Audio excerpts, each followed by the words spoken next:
Hello friends, अब हम बात करने वाले हैं कैपेसिटर के बारे में। कैपेसिटर की एक बात हमने ऑलरेडी कर ली है, बेसिक्स जान लिए, कैपेसिटेंस क्या होती है, सीरीज पैरेलल क्या होता है। अब हम थोड़े कॉम्प्लेक्स सर्किट्स की बात करेंगे और डाइलेक्ट्रिक्स की बात करेंगे। ठीक है, डाइलेक्ट्रिक रिलेटिवली इंपॉर्टेंट टॉपिक है और कॉम्प्लेक्स सर्किट इंपॉर्टेंट टॉपिक है। पहली वीडियो उतनी काम की नहीं थी जितनी ये वाली वीडियो रहेगी। ठीक है, तो ये बात आप ध्यान से देखिएगा। इसमें आपको एक कैपेसिटर दे रखा है। ठीक है, डायग्राम थोड़ा सा मैंने ज़्यादा बना दिया जितना बनाना चाहिए था। तुम अपनी आंखें क्लोज कर जाओ। ठीक है, हाँ, तो ये अपने पास एक सर्किट था।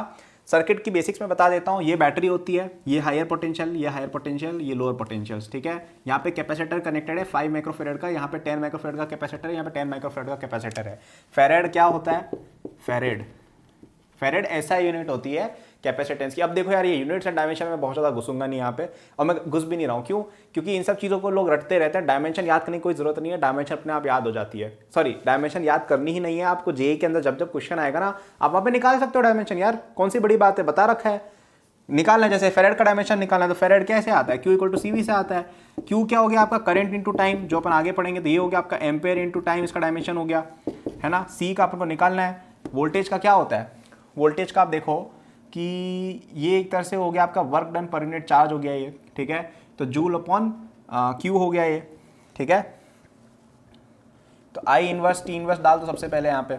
ठीक है, Q का। अब जूल क्या होता है? फोर्स इंटू मीटर, तो ये लेंथ इंटू फोर्स का क्या होगा? MLT-2 डाल दो, घुसा दो, आंसर आ गया। ठीक है, बहुत खतरनाक चीज़ नहीं है, निकल जाता है। तो मैं बार बार बताऊंगा नहीं, यूनिट अपने आप याद हो जाती है। यूनिट कोई बहुत बड़ी बात नहीं है, यूनिट याद हो जाती है, आप प्रैक्टिस करोगे हो जाती है। ठीक है, फालतू की चीज़ों में नहीं निकालना है, आपको कॉन्सेप्ट समझना है। तो हमें ये क्वेश्चन सॉल्व करना है। तो इसको करने का अप्रोच ये रहता है, आप पहले तो आप खुद सोचो पॉसिबल क्या करेंगे। थोड़ी देर सोचो, 2 मिनट तो दो, 5 मिनट तो दो, पॉज करो। ठीक है, तो अब आपने कुछ तो सोचा होगा। अब आपको मैं बताता हूं कि ऐसे क्वेश्चन में क्या करना होता है। पहले वाली अप्रोच लगाओ, हर जगह क्यू क्यू क्यू बांटते जाओ। तो यहाँ पे मान लेते हैं प्लस Q1 आया, यहाँ पे माइनस Q1 आया। यहाँ मान लेते हैं, अब क्योंकि ये पॉजिटिव से यहाँ कनेक्ट है तो यहाँ प्लस Q2 मान लेते हैं, यहाँ माइनस Q2 मान लेते हैं। ये हमने केवल कन्वीनियंस के लिए माना है। अगर तुमने गलत भी माना होगा तो Q2 की वैल्यू माइनस में आ जाएगी, तो अपना सही हो जाएगा मामला। ठीक है, समझ गए। अब अपन इन तीनों, अब इस पे निकालें तो Q3 मान लें। Q3 नहीं मानना है, क्योंकि Q3 मानेंगे तो क्वेश्चन सॉल्व नहीं कर पाएंगे। अपन यहाँ पे कुछ और फैक्ट यूज करेंगे। ये देखो, इन तीनों प्लेट्स को साथ में देखो, आइसोलेटेड सिस्टम में ये प्लेट्स इस तरह से कनेक्टेड है, हवा में लटक रही है तीनों। ये देखो, कहीं पे कोई कनेक्शन नहीं है। इसका मतलब है कि ये जो तीनों प्लेट्स हैं, इनका नेट चार्ज सम 0 होगा। ठीक है, यानी इस पे चार्ज कितना हो गया आपका? इसका चार्ज जैसे तुम Q3 मानो तो Q3 इधर कितना है? माइनस Q1, इधर कितना है? Minus Q2 equal to 0। यानी इस पे Q1 प्लस Q2 चार्ज होगा, और इधर कितना होगा? Minus of Q1 plus Q2। थोड़ा सा कॉम्प्लिकेटेड डायग्राम हो गया, बट आई होप आप समझ रहे होगे मैं क्या कर रहा हूँ। अब क्वेश्चन सॉल्व करना है अपन को। ठीक है, तो अब यहाँ पे तुम मान लो पोटेंशियल है आपका 0 वोल्टेज। ठीक है, 0 वोल्ट पोटेंशियल अपन ने यहाँ माना। यहाँ पे मान लिया अपन ने V वोल्टेज है, और यहाँ पे अपन कितना हो गया? 10 वोल्ट, क्योंकि पोटेंशियल डिफरेंस इनके बीच में 10 है। यहाँ पे कितना हो जाएगा? 10 वोल्ट। तो अब अपने पास 3 वेरिएबल है, Q1 Q2 और V। ठीक है, तीनों पे इक्वेशन लगा देते हैं, है ना। Q इक्वल टू CV इस पे लगाई तो Q1 equal to 10 microfarad into 10 minus V। ठीक है, मैं ये मान रहा हूँ कि यार ये हायर पोटेंशियल पे होगा क्योंकि यहाँ पे प्लस है। Q2 equal to 10 microfarad. अब ये माइक्रोफेरेड लिखने की जरूरत नहीं हो, तो मैं कैलकुलेशन के लिए तुम लोगों के लिए कर रहा हूँ, है ना। और यहाँ पे क्या आ जाएगा? V प्लस 10, सॉरी यहाँ पे 10 है ना, तो यहाँ आएगा 10 माइनस V वापस से। तो इससे एक बात तुम्हें क्लियर हो रही है कि Q1 और Q2 की वैल्यू बराबर होगी, तो अपन इसको Q भी मान सकते हैं। ठीक है, और लास्ट में क्या हो जाएगा? Q1 प्लस Q2 यानी लास्ट वाली चीज equal to 5 microfarad into V minus 0 V। तो अपने पास ये चीज डायरेक्टली आ गई इन सबसे कि अपन मान लेते हैं Q1 और Q2 दोनों की वैल्यू Q है, क्योंकि ये देखो बराबर आ रही है दोनों की, और होनी भी चाहिए। सिमेट्रिक सर्किट है, देखो सिमेट्रिक सर्किट है यहाँ पे, मतलब इसको उल्टा भी घुमा दोगे ना, उल्टा घुमा दो इस चीज को, सेम रहेगा। समझ रहे हो।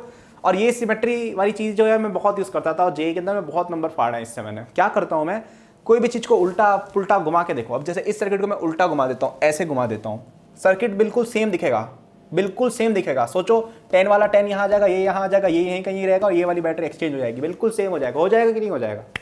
हो जाएगा ना। अब और बात सोचो कि अगर सोचो कि यहाँ पे अगर अलग चार्ज होता है, यहाँ पे Q1 और Q2 अलग अलग होते हैं, तो घुमाने पर Q1 इधर आ जाता, Q2 इधर आ जाता, लेकिन सर्किट अभी भी सेम दिख रहा है। समझे? समझे क्या कह रहा हूँ? सर्किट अभी भी सेम दिख रहा है, लेकिन Q1 Q2 एक्सचेंज हो गए। ये तभी हो सकता है Q1 Q2 बराबर हो। क्या समझ गए ये बात? नहीं समझे तो वापस से सोचना, ये समझ जाना, कभी ना कभी समझ जाओगे। ठीक है, थोड़ा सा सोचने वाली बात है, ये फील करने वाली बात है। तो ये हो जाएगा 10 इंटू 10 माइनस वी की वैल्यू क्यू, और 2q equal to 5v। Ratio लो 2 बराबर v upon 2 into 10 minus V, तो कितना आ जाएगा इससे v आ जाएगा आपका, कितना हो जाएगा ये 40 अपॉन 3 वोल्ट। ठीक है, अब यार कैलकुलेशन में बहुत ज़्यादा वो सेंटी नहीं मारूंगा कि भाई कैलकुलेशन देखो सही है कि नहीं गलत है, ये 8 वोल्ट आएगा ये लगभग। ठीक है, और क्यू कितना आ जाएगा 5/2 20 आ जाएगा, ये 20 माइक्रोकूलम आपका चार्ज हो जाएगा यहाँ पे 20 माइक्रोकूलम और यहाँ पे 40 माइक्रोकूलम, और वोल्टेज की वैल्यू यहाँ पे 8 वोल्ट है। ठीक है, अब कैलकुलेशन तुम लोग कर लेना भैया, जो भी है मेरे को तुम्हें यहाँ तक बताना था, इसके बाद की जिम्मेदारी तुम्हारी है, क्योंकि एडवांस में वो तुम्हें ही करना है। ऑलराइट, क्या आप ये चीज़ समझ गए? क्या किया मैंने वेरिएबल्स अज्यूम किए और वोल्टेजेस वगैरह लिखे, और यहाँ पे मैंने केवल 3 चीज़ यूज़ की है। पहली बात Q इक्वल टू CV, दूसरी बात स्मार्टली वेरिएबल्स गेस करना। ठीक है, जैसे मैंने यहाँ पे 0 मान लिया, मैं यहाँ पे कुछ और मान लेता तो गड़बड़ हो जाती। 0 माना तो यहाँ पे 10 आ गया, यहाँ पे अपने एक वेरिएबल V से काम चल गया। ठीक है, Q1 Q2 माने, और फिर यहाँ पे अपने ये चीज़ यूज़ कर ली, आइसोलेशन ऑफ प्लेट्स वाली चीज़। तो ये क्वेश्चन करके क्या आपको समझ में नहीं आ गया कि कैपेसिटेंस से क्वेश्चन कैसे होते हैं? समझ में आ गया कि नहीं आ गया? अब एक बात बताओ, ऐसे 10 क्वेश्चन कराने की क्या ज़रूरत है? एक क्वेश्चन से अगर समझ में आ गया तो 10 क्वेश्चन की क्या ज़रूरत है? ठीक है, तो अब मैं कहूँगा कि आप ये चीज़ अगर समझ गए, तीनों हथियार अपने हाथ में रखने तैयार हमेशा। क्या क्या? प्लेट्स का आइसोलेशन का 0 सम होता है पहला, दूसरी बात स्मार्टली वेरिएबल्स बनाना। ठीक है, तीसरी बात Q इक्वल टू CV, और चौथी बात इक्वेशन सॉल्व करना। बस यही 4 है। उसके बाद HC वर्मा के अंदर बहुत तगड़े एकदम हा क्वेश्चन हैं, उनको देख लो। ठीक है, उनको देख लो जाके। ठीक है, तो ये एक बहुत इंपॉर्टेंट चीज़ है, समझ गए होंगे मुझे उम्मीद है। अब बात करते हैं यार अपन, ये तो बात हो गई एक, अब बात करते हैं डाइलेक्ट्रिक्स की। देख लेता हूँ और कुछ बचा है क्या बताना? नहीं, सब बता दिया तुमको मैंने। तो डाइलेक्ट्रिक क्या होते हैं, उनकी थ्योरी क्या होती है, उसमें बहुत ज़्यादा घुसूंगा नहीं, क्योंकि जेई पॉइंट ऑफ व्यू से वो इतना इंपॉर्टेंट नहीं है। मैं आपको रिसोर्सेज जरूर बताऊंगा कहाँ से पढ़ना है, रफली बता देता हूँ।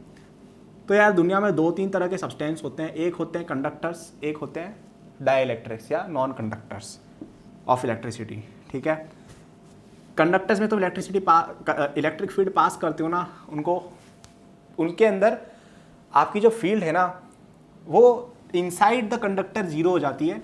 ये मैंने आपको बताया था कि इनसाइड द कंडक्टर किसी तरह की इलेक्ट्रिक फील्ड एग्जिस्ट नहीं कर सकती है। उसका एक्सप्लेनेशन आपको जानना है तो आप एनसीईआरटी में जा सकते हो। बेसिकली ऐसा हो जाता है कि यहाँ पे इनका ओरिएंटेशन जो इसके अंदर डाइपोज है वो इस तरह से हो जाता है कि वो कैंसलेशन हो जाता है, इस तरह की कोई बात होती है। ठीक है, और अगर अपन डाइलेक्ट्रिक्स की बात करें तो डाइलेक्ट्रिक्स ऐसे सब्सटेंस होते हैं जिसके अंदर आपकी इलेक्ट्रिक फील्ड जाएगी ना, तो यहाँ पे पोलराइजेशन नाम करके एक एक्टिविटी होती है जिससे इलेक्ट्रिक फील्ड कम हो जाती है। ठीक है, ये कंडक्टर्स की जो मैंने बात बोली ना, इसको एकदम दिल पे मत लगा लेना, है ना। इसकी बहुत बड़ी सी थ्योरी है जो again JE point of view से मैं कहूँगा इतनी रिलेवेंट भी नहीं है, बट आपको पता होना चाहिए, एनसीईआरटी में पढ़ सकते हो, है ना। मैं यहाँ पे प्रॉब्लम सॉल्विंग कराने मेनली आया हूँ कि प्रॉब्लम सॉल्विंग आपको आ जाए एडवांस लेवल तक, ये बिना मतलब की बातें बताने नहीं आए हो, जो आप एनीवे रीड कर सकते हो।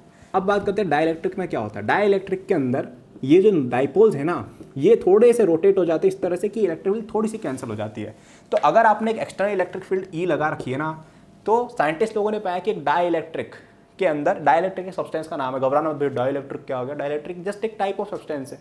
ऑलराइट, इसके अंदर इलेक्ट्रिक फील्ड ई अपॉन के पाई गई। अब ये के कौन से खेत की मूली है? के एक कांस्टेंट है जिसको कहा जाता है dielectric constant, dielectric constant कहते हैं इस चीज को। ठीक है, और ये हर सब्सटेंस का फिक्स्ड होता है। अब ठीक है, हो सकता है टेम्परेचर और उन सब से वेरी करता है, बट मोस्टली सब्सटेंसेस के लिए अलग अलग होता है और उस चीज़ के लिए फिक्स है कि वाटर का इतना है, एयर का इतना है, वैक्यूम का कितना होगा बताओ? वैक्यूम का 1 होगा। ठीक है, और कंडक्टर का कितना होगा? इनफाइनाइट, क्योंकि कंडक्टर के अंदर इलेक्ट्रिक फील्ड ही नहीं होती है। ठीक है, तो ये सब बातें होती हैं। डाइलेक्ट्रिक कांस्टेंट, अब ये यूजुअली 1 से बड़ा होता है हर केस में। ठीक है, 1 से बड़ा ही होगा, मतलब अंदर एम्पलीफाई करने वाला सब्सटेंस, एटलीस्ट मुझे तो नहीं पता, कोई फिजिक्स में बड़ी सी डिस्कवरी तो पता नहीं मुझे, बट सिलेबस में तो नहीं पढ़ा मैंने कहीं कि k ग्रेटर देन 1 होता है या इक्वल टू 1 हो जाता है इन केस ऑफ वैक्यूम, और इन्फाइनाइट हो जाता है इन केस ऑफ कंडक्टर। ठीक है, तो अब इसकी वजह से बहुत सारी नई नई चीज़ें हो जाती हैं। इसकी पूरी एक थ्योरी होती है अजीब व गरीब सी, उसके कुछ फॉर्मूले होते हैं, मैं बता दूंगा। थ्योरी के अंदर आप घुसोगे ना, इसकी डाइलेक्ट्रिक थ्योरी के अंदर तुम घुस गए ना जिस दिन, एक डाइलेक्ट्रिक थ्योरी और मैग्नेटिक थ्योरी, इनमें आपको केवल तभी घुसना है जब आपसे बाकी पूरा जेई सिलेबस एकदम आ हा करके बन रहा हो। क्यों? इनमें आप घुसोगे, ये बहुत डिफिकल्ट चीज़ है, ग्रैस्प नहीं कर पाओगे और इसके चक्कर में तुम्हारा बाकी सिलेबस छूट जाएगा। तो मेरा ये सजेशन रहेगा कि डाइलेक्ट्रिक का जहाँ जहाँ पे एप्लीकेशन है वो तुम अच्छे से समझ जाओ और उसका फॉर्मूले और उसको करने का तरीका समझ जाओ, बाकी चीज़ें राम भरोसे या बाद में हम देखेंगे, ठीक है। फिर भी मैं थोड़ा बता दूंगा। सो डाइलेक्ट्रिक का कुछ नई बातें। पहली बात ये कि अगर आपका जो कैपेसिटर है ना, इसके बीच में हमने एक डाइलेक्ट्रिक भर दिया के डाइलेक्ट्रिक कांस्टेंट का, ठीक है। ये आपका पैरेलल प्लेट कैपेसिटर की कैपेसिटेंस क्या होती थी, epsilon not a by D, formula याद होना चाहिए। अब इसके अंदर अगर के डाल दिया ना तो हम कहेंगे के epsilon not a by D, ये हो जाती है आपकी नई कैपेसिटेंस, ठीक है। तो ये याद रखना है कि डाइलेक्ट्रिक घुसा दिया तो क्या हो जाएगा। कभी कभी क्या करेंगे ये लोग कि आधे तक घुसाएंगे, तब क्या करेंगे, इसको एक कैपेसिटर मान लो, इसकी निकाल लो, इसको एक कैपेसिटर मान लो, इसकी निकाल लो, दोनों को पैरेलल में कनेक्ट करके जोड़ दो, दोनों की कैपेसिटेंस, हो गया क्वेश्चन सॉल्व, है ना। इस तरह की हरकतें करते रहते हैं ये लोग, उनसे घबराना नहीं है। अब इन सब चीज़ों पे हम प्रॉब्लम सॉल्विंग कोर्सेज वगैरह में काफ़ी डिस्कशन किया है। अब बात करते हैं यार और क्या क्या होता है। अब कई बार लोग इस के इंटू एप्सिलॉन नॉट को एप्सिलॉन लिख लेते हैं और कहते हैं कि एप्सिलॉन नॉट जो था ना वो परमिटिविटी ऑफ फ्री स्पेस था। इसको कहते हैं परमिटिविटी ऑफ फ्री स्पेस। मतलब कि आपका बेसिकली ये है कि आपका जो ये एप्सिलॉन ये बता रहा होता है कि आपका कोई सब्सटेंस है ना वो इलेक्ट्रिक फील्ड को कितने अच्छे से अपने अंदर पेनिट्रेट करने दे रहा है, ठीक है। क्या आपको समझ में आया थोड़ा बहुत। तो अगर अपन ये बात करें जैसे एप्सिलॉन नॉट अपन वैक्यूम का माने तो वैक्यूम के अंदर तो पेनिट्रेशन ही पेनिट्रेशन है, तो वो एप्सिलॉन नॉट हो जाएगा, ठीक है। यहाँ पे ग्रेटर देन एप्सिलॉन होगा क्योंकि के की वैल्यू ग्रेटर देन 1 होती है, ठीक है। तो अगेन ये थोड़ा सा कॉम्प्लिकेटेड टॉपिक है, इसके बारे में पढ़ना हो तो एनसीईआरटी के अंदर फर्स्ट चैप्टर में एक बॉक्स दिया हुआ है, नीले कलर का डब्बा दिया हुआ है, उसके अंदर लिखा हुआ है आधे पेज के अंदर कि ये क्या होता है। तो इंटरेस्टेड लोग जान सकते हैं, बाकी कोई जरूरत नहीं थी, फालतू बात है एकदम। तो एप्सिलॉन कहते हैं कि उस सब्सटेंस का हो गया, एप्सिलॉन नॉट इनटू के हो गया, ये वैक्यूम का होता है एप्सिलॉन, ठीक है। ऑलराइट, तो अब अपन पढ़ने वाले हैं कि अगर अपन एक डाइलेक्ट्रिक को एक कैपेसिटेंस के अंदर डाल दिया तो क्या होता है, उसकी कुछ डिटेल में स्टडी। तो आपके पास एक कैपेसिटर था, ठीक है, जिसके ऊपर plus Q minus Q charges थे। अब आपको मैं बताता हूँ कि इलेक्ट्रिक फील्ड जब इसमें लगेगी ना तो इलेक्ट्रिक फील्ड इधर से इधर जाएगी प्लस क्यू से माइनस क्यू की तरफ, और ये जो डाइपोल्स है इसके अंदर वो अलाइन होंगे ऐसे। डाइलेक्ट्रिक के अंदर डाइपोल्स होते हैं, तो ये minus plus minus plus minus plus ऐसे ही अरेंज होंगे, प्लस वाला इधर। तो अब ये वाले तो चलो कैंसिल हो गए, ये देखो ये माइनस प्लस से कट गया, ये कट गया, ठीक है। लेकिन ये जो साइड में जो बच गया ना, यहाँ पे सब माइनस माइनस माइनस माइनस बचेंगे और यहाँ पे सब प्लस प्लस प्लस प्लस बचेंगे। तो इसकी वजह से यहाँ पे देखो एक प्लस की तरफ एक माइनस क्यू पी एक पोलराइजेशन चार्ज हो जाता है और यहाँ पे प्लस क्यू पी एक पोलराइजेशन चार्ज पॉजिटिव आ जाता है, इसकी वजह से इलेक्ट्रिक फील्ड आती है।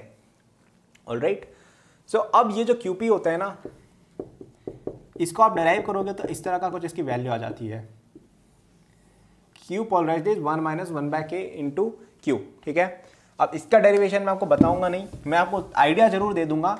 इसमें आपको ऐसा सोचना है यार कि इलेक्ट्रिक फील्ड यहाँ पे कितनी है और वोल्टेज कितनी है, ठीक है। आपको उस हिसाब से कुछ सोचना है कि इलेक्ट्रिक फील्ड आपको अगर पता है कि इसमें के फैक्टर से कम हो रही है ना, जैसे इलेक्ट्रिक फील्ड जो है वो ई बाय के हो गई, तो उसमें इसका कितना कंट्रीब्यूशन है, इसका कितना कंट्रीब्यूशन है, वो अगर आप काउंट करके ई निकालने की कोशिश करोगे तो ये चीज़ आ जाएगी, ठीक है। आपको अच्छे से प्रूफ देखना है तो आप एनसीईआरटी से देख सकते हो, बट इसको प्लीज़ खुद से ट्राई करना, ठीक है। आइडिया मैंने दे दिया है।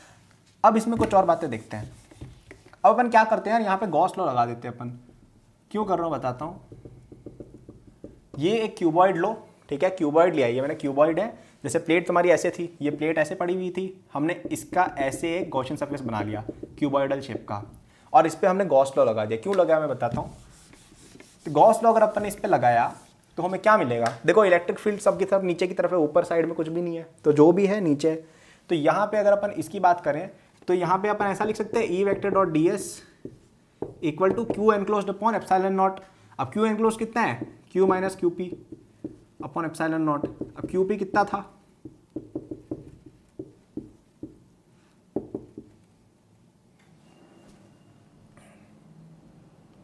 अब यहां पे k नीचे आएगा, तो मैं इस k को अगर यहां ले जाता हूं तो अपन ऐसा लिख सकते हैं इस चीज को, ठीक है।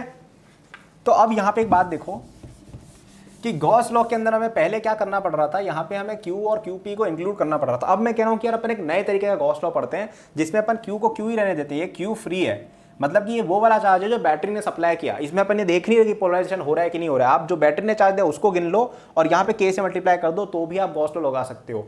तो जब जब डाइलेक्ट्रिक आ जाए, आपको कोई प्रॉब्लम के अंदर, जैसे एक स्पेयर है उसको डाइलेक्ट्रिक में इमर्स वगैरह कर रखा है, तो आप कुछ भी मत सोचो, आप क्या करो कि जहाँ पे आप इलेक्ट्रिक फील्ड लगा रहे हो वहाँ पे K से मल्टीप्लाई कर दो और इसके अंदर आप केवल Q फ्री चुनो। यहाँ पे जो K लिखते हैं, Q लिखते हैं ना, वहाँ पे केवल और केवल Q फ्री लिखो। Q फ्री क्या होता है? वो वाला चार्ज जो पहले से था, उसमें आप गिनो ही मत, सोचो ही मत कि यार यहाँ पे ऐसा भी कुछ हुआ है कि कोई पोलराइजेशन हुआ है, भूल जाओ। K में लगा दो तो अपनी सारी दिक्कत सॉल्व हो गई। क्या ये बात आप समझ गए, है ना? Thank you for watching this video till the and. I am sure that you enjoyed it. यदि आप अपनी पूरी जेई प्रिपरेशन मेरे साथ करना चाहते हैं तो आपको डिस्क्रिप्शन में मेरे जेई के फुल कोर्स का लिंक मिल जाएगा। इस कोर्स में आपको जो यूट्यूब पे मेरे लेक्चर्स और प्रॉब्लम सॉल्विंग के वीडियोस मिलते हैं उसके कंपेयर में बहुत ज्यादा कंटेंट है एंड आपको यहाँ पे practice sheet with solution, test series with solution भी मिलती है। It's a complete solution, you can rely on it. आप यदि किसी कोचिंग जाते हैं या अगर आप सेल्फ स्टडी करते हैं, in both cases it will be very useful, so do check it out. Okay, इसके अलावा मेरे जेई के फ्री नोट्स भी डिस्क्रिप्शन में लिंक्ड है एंड डिस्क्रिप्शन में और भी मैंने बहुत सारे रिसोर्सेज फॉर स्टूडेंट्स डाले हुए हैं, जैसे the books that I recommend, my social media and my newsletter in case you want more content or if you want to approach me with any doubts or suggestion. Notes हैं NEET के students के लिए, college students के लिए, startup enthusiast के लिए भी, olympiad enthusiast के लिए भी कोर्सेज हैं, तो चेक जरूर कर लीजिएगा डिस्क्रिप्शन, आपको काफी यूजफुल रिसोर्सेज वहाँ मिलेंगे। Thank for watching, like subscribe कर लीजिएगा for more such videos. Good luck.